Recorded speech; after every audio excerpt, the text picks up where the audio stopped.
We're going to walk down memory lane once again.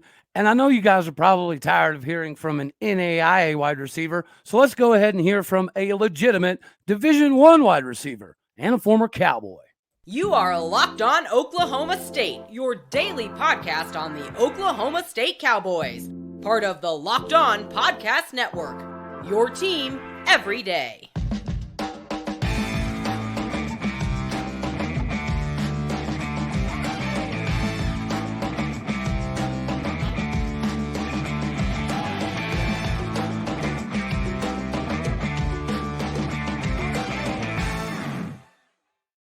Howdy, y'all, and hello, all. Welcome back to Locked On Oklahoma State, your daily stop for all things Cowboy and Cowgirl related. My name is Cody Stillwater. I want to thank you kindly for stopping by to make this your first listen here on Locked On Oklahoma State. Today, we're brought to you by Birddogs Clothing. It is the bee's knees, so if you don't know, you're going to know after today. And yeah, I do like to dive into film, right? I get a little bit love drunk punch on some of the film aspects of things. But at the same time, sometimes hearing from somebody who did it in a Cowboy uniform is just much more interesting.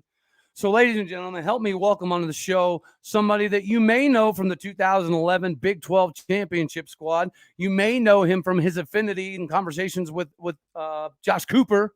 You might know him from Pistols Firing. You might know him from the Believe in Oklahoma State podcast. Ladies and gentlemen, help me welcome on the show today, Justin Southwell. How are you doing, my brother?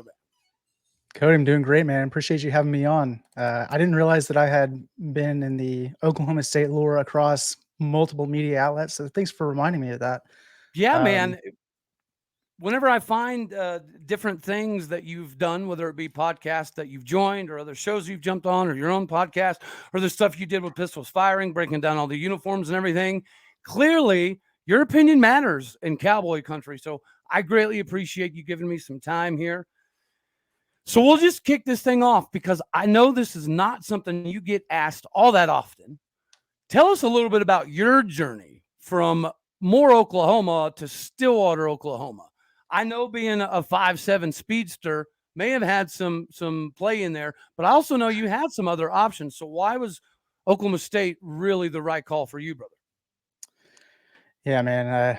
Basically, I grew up in that Westmore area. I kind of looked up to guys, like Wes Welker.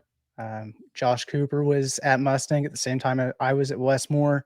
And I kind of looked after those guys as kind of my role models. I grew up an Oklahoma State fan and big wrestling family. So I was in wrestling, and Oklahoma State was obviously top tier as far as that goes. I think, I don't know, it was around the sophomore year. My dad was like, all right, you're going to have to decide, like, do you really want to play football? And I kind of like thought about maybe I should hang it up. And kind of last minute, I decided, no, like, I don't think I want to. So I stuck with it. At the time, I was almost about to go to Cassidy prep school and made some connections there, but ultimately decided that I wanted to stick with my friends over at Westmore. So I actually had to approach Coach Whaley after summer workouts and explain the whole situation. Like, I've been working out. I'm ready to go. I'm sorry for missing summer, but I take football very seriously. I'd love if I could, be on the team. So he agreed to it and went from there. So because I was late, though, ironically, I ended up with number 0. So that was back before it was cool. All right. I got made fun of for wearing number 0, and now people wear it as a badge of honor almost. So basically, I had to do everything I could to prove I was worthy of a number other than 0. And back in, Little League, 22 is the number because of Emmitt Smith. And that was kind of the goal. So around that time, it was Rashawn Woods. That was the big Bedlam win.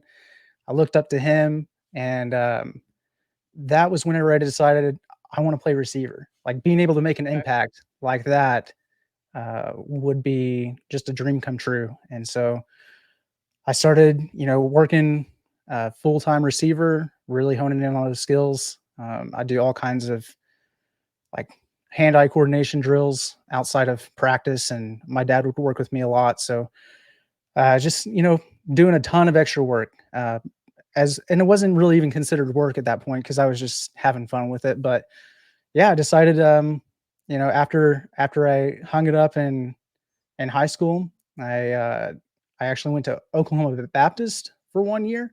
They didn't have a football team, but I did play flag football, and kind of tore it up. So the guys there were like, "Hey, you need to actually go play somewhere. Like, quit playing flag football, quit messing around. You need to go play." And it was always a dream to go to Oklahoma State as a fan. And so, yeah, that 2009 season, right before the season started, I did the walk-on tryouts, and it really is based on what their need is, what positions they need. So, you kind of go into it looking at the roster, and it's like, oh, well, they don't really need that many receivers right now, but this is what I've been working for. Uh, in the initial cut, I didn't make the cut. So at the time, I emailed the director of recruiting. I think it was Scott Yielding, and he was basically like, "Hey man, sorry you didn't make the cut. We'll have tryouts again in January." But I emailed him back, and I was like, "Hey, I know I didn't make the team, but if I could even just work out with the team in the weight room, behind the scenes, like I don't have to be on the team per se, suit up and all this other stuff." And he responded a little while later and was like, "Tell you what, come by after class, and we'll talk about it." So dropped everything, after class, straight to Coach Yielding's office, excited about whatever this opportunity might be. And as it turns out, one of the receivers that was on the team had quit the day before, and it opened up a spot. And he was basically like, "The spot's open right now. Um, Basically, go out and make me proud." So yeah, I did everything I could. So I think every year that I was there, I was by far the smallest guy on the team, but it was such a great time to be with those guys and connect with the receivers, establish the friendships that we had. And of course, being a fan, I enjoyed every minute of it. I just felt so blessed to be there, had as good of an attitude as I could throughout all of that. And I was just doing above and beyond what anybody could, like, locker room was brand new. So I was going around and picking up people's trash. So I just love everything about Oklahoma State. And just, of course, like I said, felt so blessed to be on that team. And of course, it ended up being some of the best teams in Oklahoma State history. So cherry on top there. There you go. Well, it's actually one of the reasons I wanted you to come on the show is because with the new offensive scheme that we're going to be rolling out, I do think that we got a little cutesy tootsy the last few years with our slot receivers and some of the route concepts we had them running.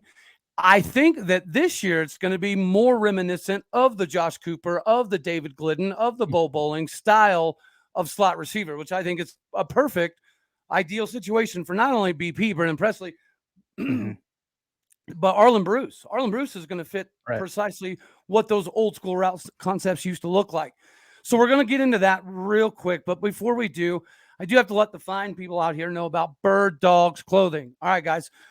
I got a shipment of Birddogs in the other day. And again, if somebody is willing to bet on themselves, basically say, we're not going to give you a script. We're not going to tell you what to say. We're going to send you the products. And then you tell us how good it is. Was the boldest bad A move I have ever been a part of. And Birddogs clothing is legitimately that good. Me, whether it be I'm in the prosthetic or I'm in the wheelchair or I'm hopping around the house like Tigger the Tiger on Mountain Dew, I have to be comfortable. And these shorts with built-in boxers are the most bad mamma jamma piece of clothing I've legitimately ever purchased. And I do go crazy on my golf shorts purchases because I like to look good. I still got a decently sized calf I like to show off. And Birddogs helps me do it. You can go right now, birddogs.com, use promo code Locked On to get yourself a free Yeti tumbler with the Birddogs logo on top of it. I should have brought it up here, but I had it downstairs drinking some coffee, so I failed in that mission. But do yourself a favor, go to birddogs.com, use promo code Locked On right now to get yourself hooked up on this free tumbler that they got rocking and rolling for us. All right, Justin. So the last couple of years, when you look at some of the route concepts from the slot receiver position. The scissors concept is nothing new, right? That's something that's been going back since the beginning of time. But when you have a quarterback that has some deficiencies throwing interceptions, and you also know that the offensive line doesn't give him the most amount of time, I don't know why in God's purple earth we're sending our slot receiver 18 yards down the field. But nonetheless, I digress. This appears to be a much more simplistic approach, right? Your old school, your 3-yard slant, your quick pivot routes, your double crossing routes, things of that nature seem to be in vogue again in Stillwater, Oklahoma. So you, being in that mold, running those style routes, if you could please let the fine people out here know why the slot receiver route concepts are massively beneficial to the quarterback. Yeah, I mean, most of the time, if it is man coverage, you have to identify if it's going to be a linebacker or a safety, because you're not really worried about the corners. And really, if you're a quick slot receiver, you should be able to beat either one of those guys as a linebacker, especially. They're a little bit harder to block, sure. But as far as being able to get open, you gotta utilize your quickness and get into some green space. And I think that maybe Gundy probably lost some confidence in Spencer over time, like you said, with the interceptions, throwing across the middle, especially. We just haven't seen it in a long time, and that really limits what you can do on offense. And I'm excited to see what Bowen is able to bring to the table as far as being able to throw across the middle, over the top, and like you said, different route concepts for slot receivers to be able to take advantage, because Brennan Presley, he's like one of the most dynamic players we've had. We've seen it with the kick return at Bedlam, and the fact that we can't get him the ball as much as we need to is a little bit of a concern. So I think that will be alleviated this upcoming. Like I don't see any way around it. We have to be able to get him the ball, and if he's going to be playing a lot more, Arlen Bruce, you're going to be able to step in whenever he comes out. So. Well, so you mentioned something strategically in regards to man coverage.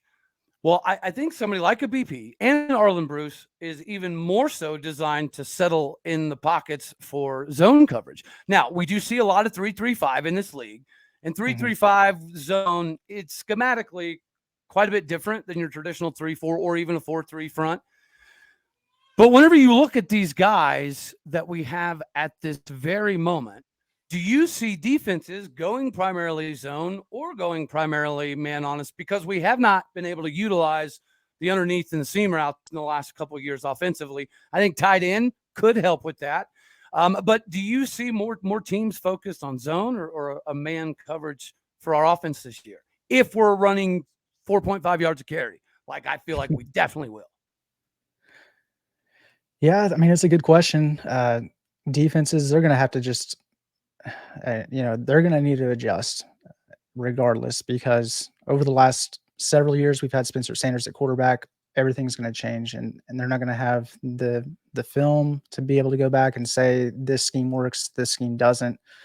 So it's going to be a lot of experimentation, especially in the first few games. But with 3-3-5, I guess probably zone is probably going to be more of your let's feel them out kind of concept. And really you can still cover a lot of ground with zone, but that's historically where Oklahoma State's been able to pick defenses apart as well, because with the zone, you're still leaving open areas in the defense where a traditional route, I mean, it doesn't go into that, but being smart, seeing that it's a zone coverage, where that linebacker or safety is going to be. And basically you just go away from where he's going to be, quarterback on the same page, pick up yards, keep getting first downs, keep moving the ball. I love it. All right. So we're going to talk obviously wide receiver as we trail here, but you did bring up Alan Bowman. You also, we've kind of thrown in some Spencer Sanders conversation in here as well. So it does lead me to ask you this question. Alan Bowman, this is year 5 of him playing big boy Division I football.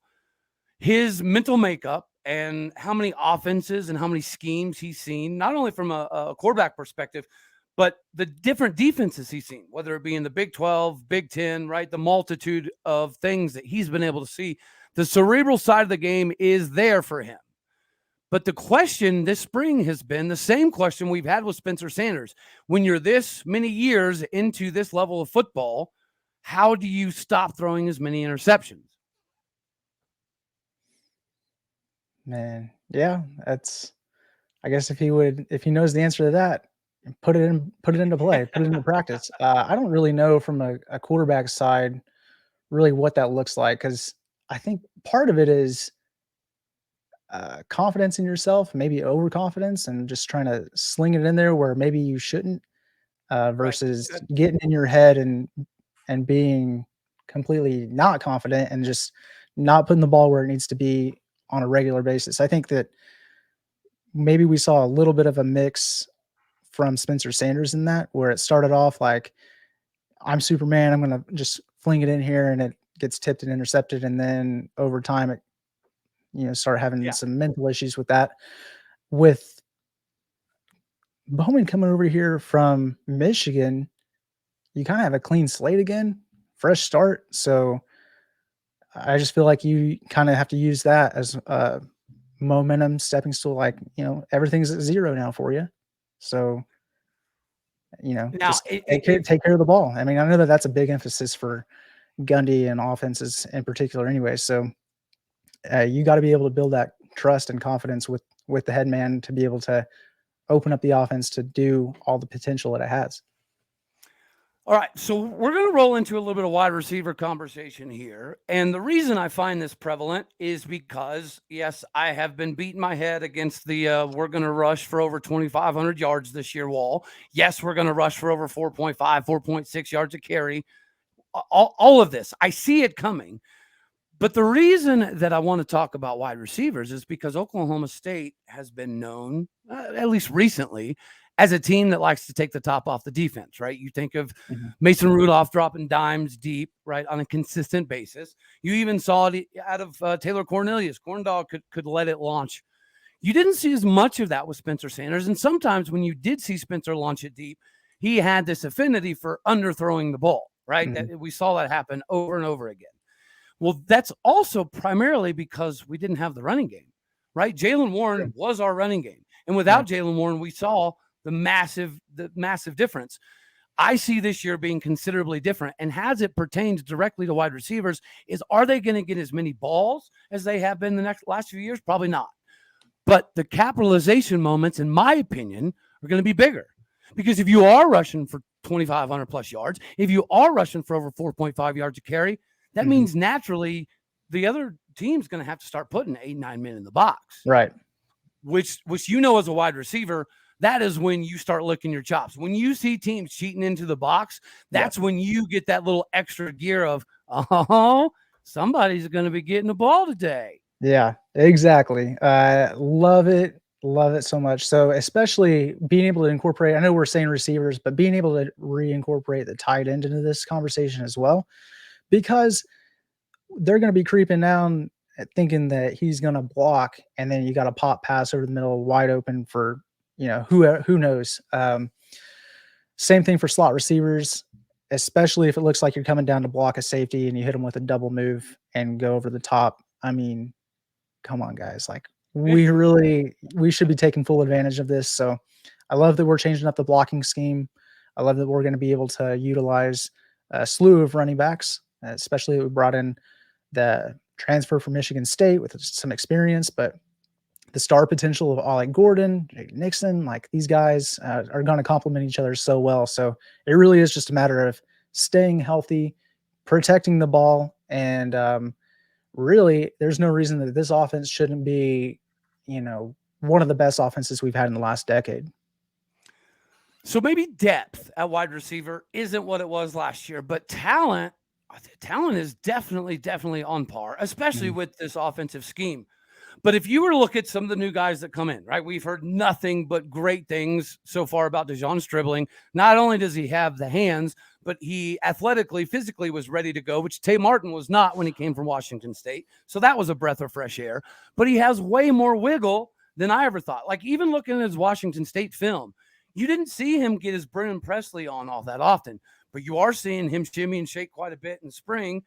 So that's obviously a plus. Arlen Bruce, we know The quickness that he has is something that we haven't seen. And again, this is not a knock on BP. I think everybody understands what BP can provide. Matter of fact, Brennan Presley has been the guy that has acrobatically bailed out all of the quarterbacks of this spring. So we know what BP provides. I think Arlen Bruce is going to be a very, very pleasant surprise. Leon Johnson III out of George Fox University shows up at 6'5", 230 pounds, running a 4.5, 4.6 40. He looked like Megatron the first couple weeks. Like, I know that cornerbacks were having conversations amongst themselves on how to stop Leon Johnson III. He was a problem. They adjusted. We went to full pads. He slowed down production a little bit, but out of some of the new guys, I mean, we're not even talking about Jaden Bray.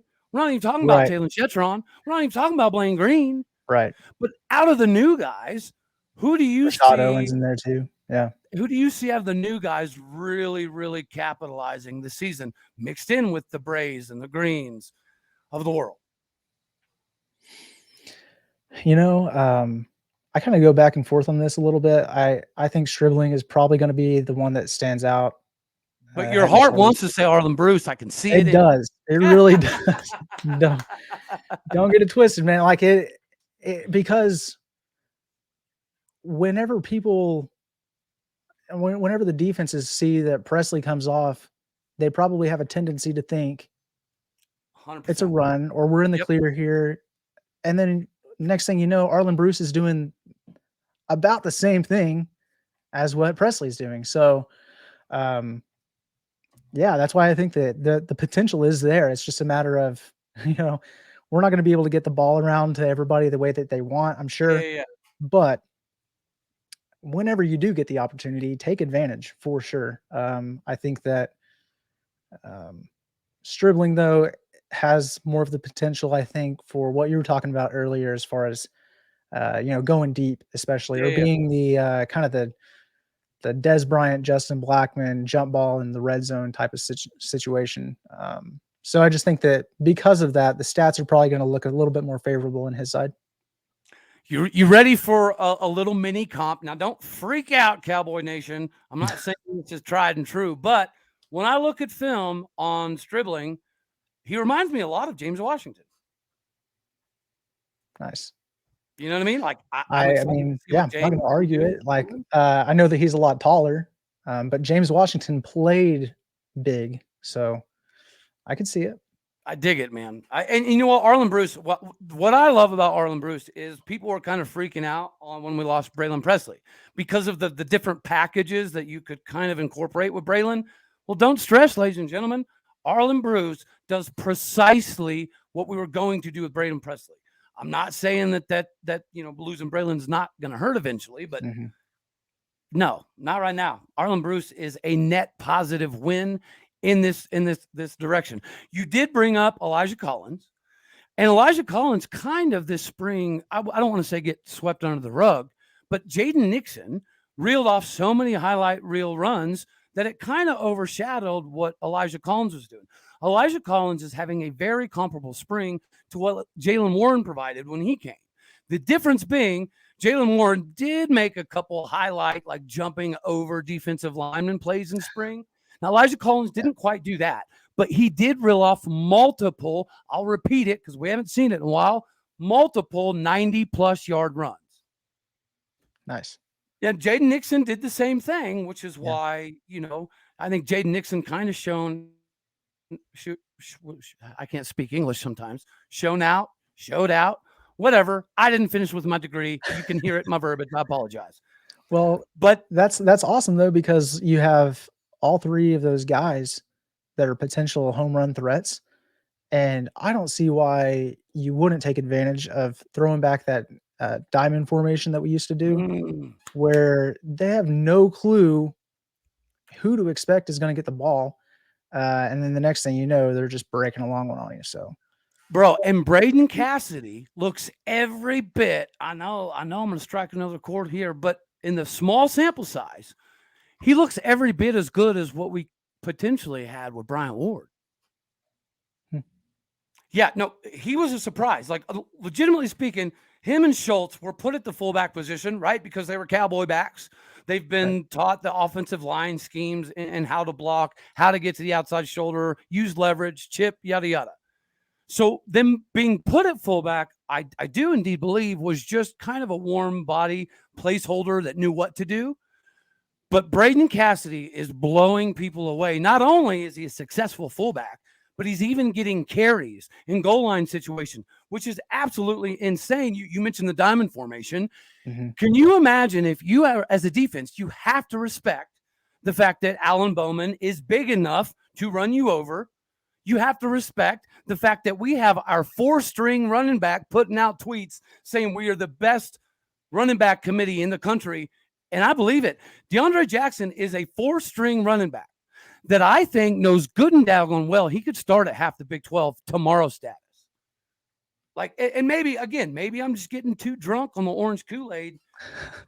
But man, I don't see how this season isn't as productive as the Vegas odds have it. I mean, I feel like we could put Gunnar Gundy playing quarterback right-handed backwards and win 7 games.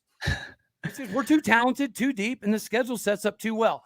So you notice I segued all the way here. A lot of people aren't talking about that enough. I think that the way that the schedule sets up, with the Big 12, the way it's laid out, it's so favorable for Oklahoma State, and it's all about matchups whenever it comes down to you having that many teams. Mm-hmm. And realistically, I mean, I'm expecting to see at least 9 games. 10 is absolutely realistic for this team, and people are talking about 6.5, 7 wins. Like, I don't really understand that. But of course, you have to play the games. And with all the injuries that happened last year, with the perceived chaos of losing everybody in the transfer portal, I understand why that line is so low. But at the same time, I'm sitting over here just like, I can't wait for this season, because it's not going to be a shock to me, but it's going to be a shock to everybody that thought they were going to be at the bottom of the Big 12.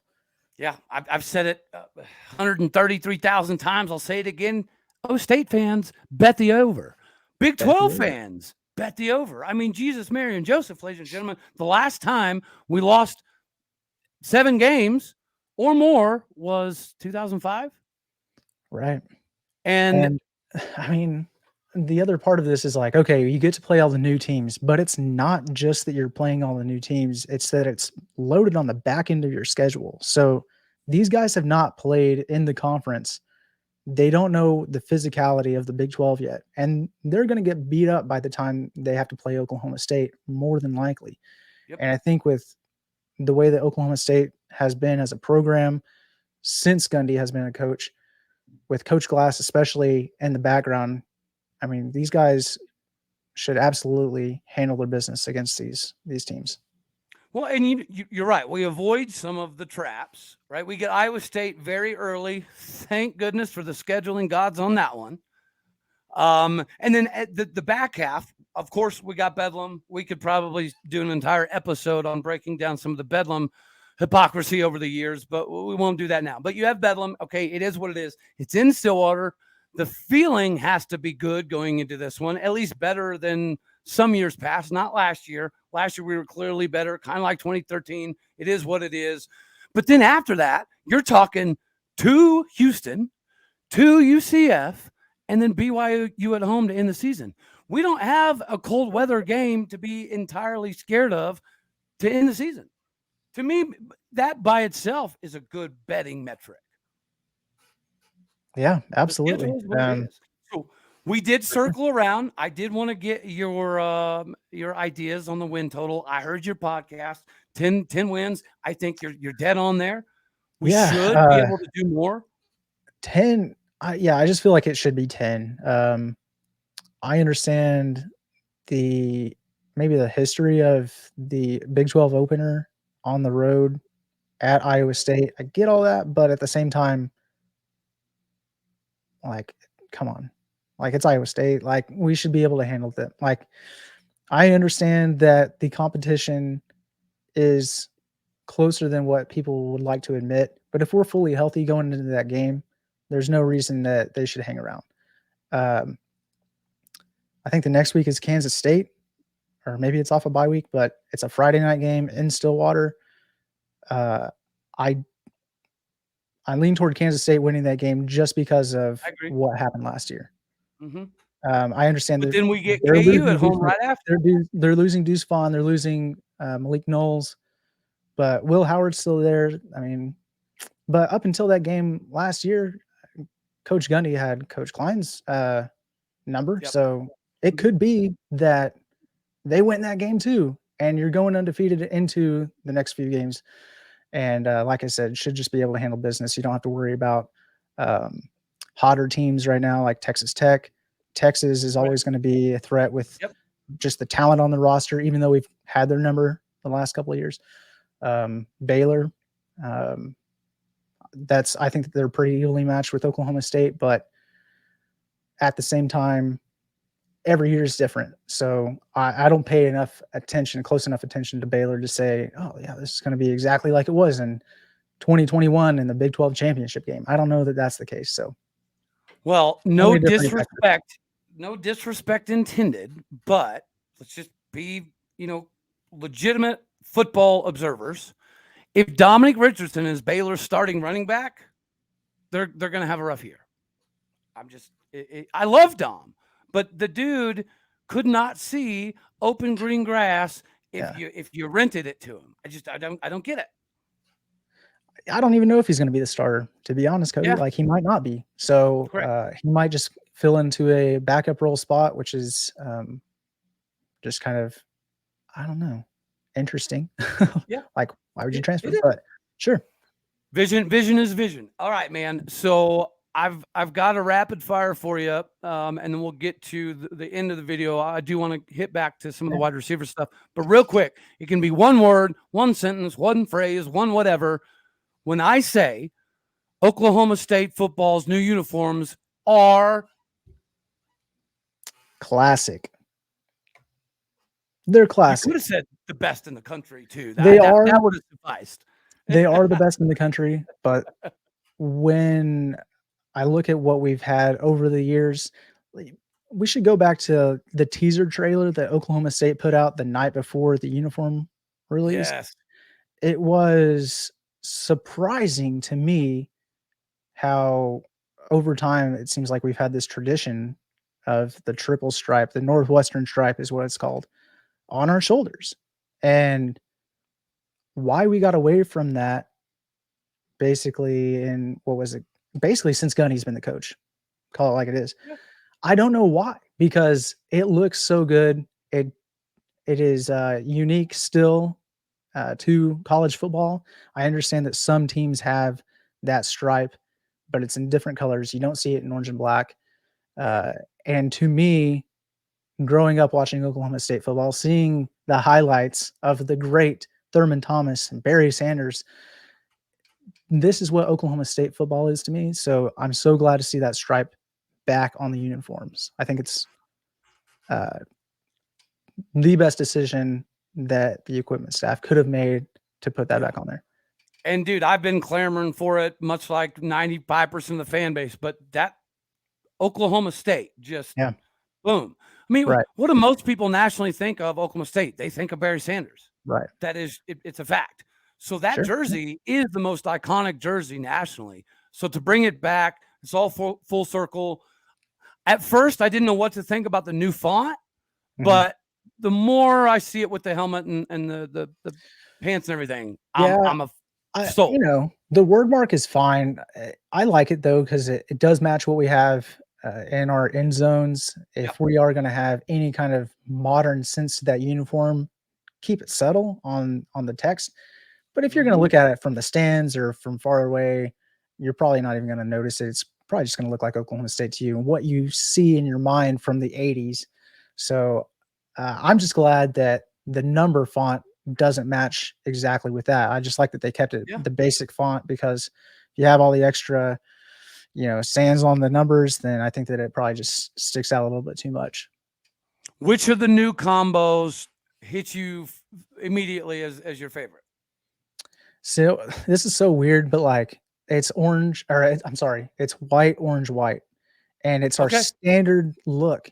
But the only reason that I am drawn toward it so much, I think, is because of one, Barry Sanders, but two, ever since we started doing the different combinations since 2011, I feel like I've been missing it. We always seem to wear it the very first game of the year, and then it's always against a non-conference opponent from G5 or FCS, and it's kind of like I want to see this in action against other Big 12 teams. I miss it in that regard. So that is going to stand out as my favorite Okay. combo, and of course having orange. I'm sure Oklahoma State fans have to love that. But if I had to pick another one that's like a little bit more not traditional, it'd probably white, black, white, because the way that we wore that, well, the one that really stuck out was Baylor in 2013 when we wore it with the black OSU logo. And the fact that we just absolutely smashed Baylor in that game, it helps. But I like that this version has white numbers on the black jersey, and I think that it's going to mesh that much better together. So. Man, I think the first one I have to purchase, I've got to buy the Bob Finnemore's. It just feels right. You know what I mean? Yeah. It feels right. Okay. So lastly, before we let you skedaddle on out of here, we've talked before about injuries and how if you have a good depth chart, sometimes you can kind of cover up some of the injuries throughout the course of the season. But the part of the injuries where people seem to kind of get lost in the sauce is scout team and preparation. So if you could kind of hint on that a little bit, right? I think people get lost on the fact that it's not so much about your 3 deep, it's about your scout team has to be able to get everybody prepared, right, to the best of their abilities. So if you've got some certified, legit, like imagine when Kendall Daniels was on the scout team, and he was, right? You as an offense, you're getting better because you have somebody like that you're preparing against. So when your injuries start to happen, it's not so much the 3 deep that becomes the issue. It's the preparation for the rest of the team that becomes an issue. So being somebody that played special teams, played scout team, kind of break that down for us a little bit, because you have to take I would say you have to take more pride in that role than you do a starting role.